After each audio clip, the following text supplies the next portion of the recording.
Black women, it is very possible that you are not accustomed to being properly pursued and desired by men. And it is also very possible that you are going to be fetishized. Both are true. True are both. Let's talk about it.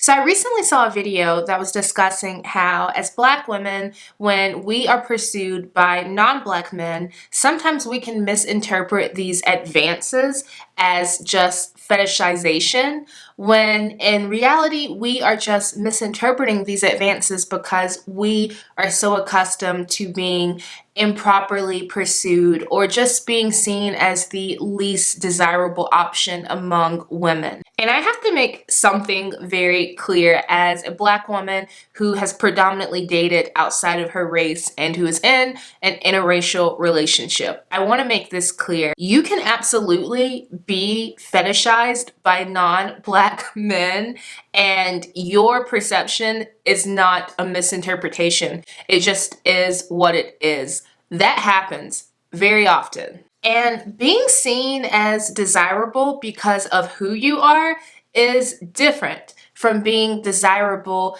because of what you are. Does that make sense? It's okay for someone outside of your race to be attracted to you based on your features, based on your brown skin and other racial features that signify your Blackness. That is okay.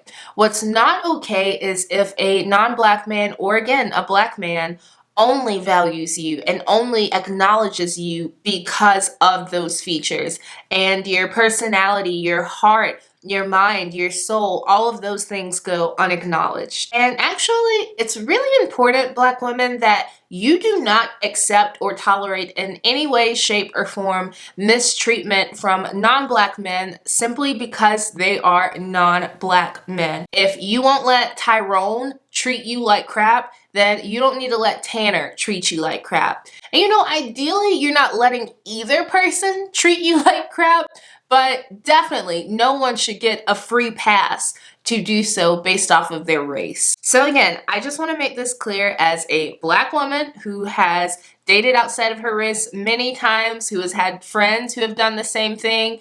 I can say this with a lot of clarity in my spirit. There are going to be non-Black men who do fetishize you. And it is not a misinterpretation. You are not blinded by your trauma. That is the reality, and that is what is happening to you. And just a small note on fetishization. That word is so difficult for me to say. Fetishization. Just a side note. I think all of us to some degree are guilty of fetishizing someone. I think we all are guilty of that. And I think I think 0.2% of fetishizing someone is okay. I mean, I think one example in which we're all guilty of it at some time or another is when it comes to celebrities, particularly very attractive celebrities. But again, I think it's normal, and healthy is questionable, but I do think it's normal for us to fetishize people that we are attracted to.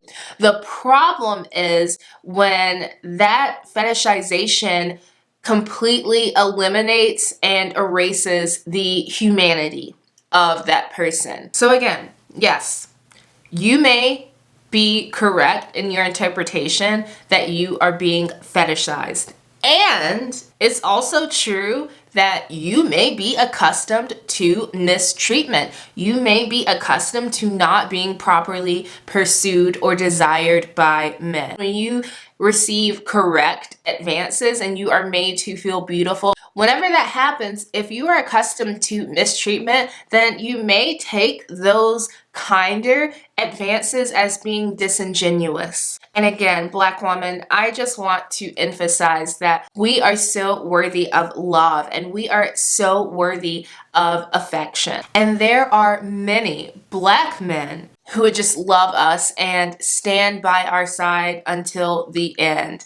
And there are non-Black men who would do the exact same thing. As I've said before, be open, like open your heart and live your life, and know that you can be celebrated at home, but you can also be celebrated abroad. You are so worthy and you are so desirable, and you do not have to limit your options. Now, if you choose to limit your options, if you don't want to date outside your race, girl, do not do it. Like, you do not have to do it. Truly, do not do it if you do not want to do it.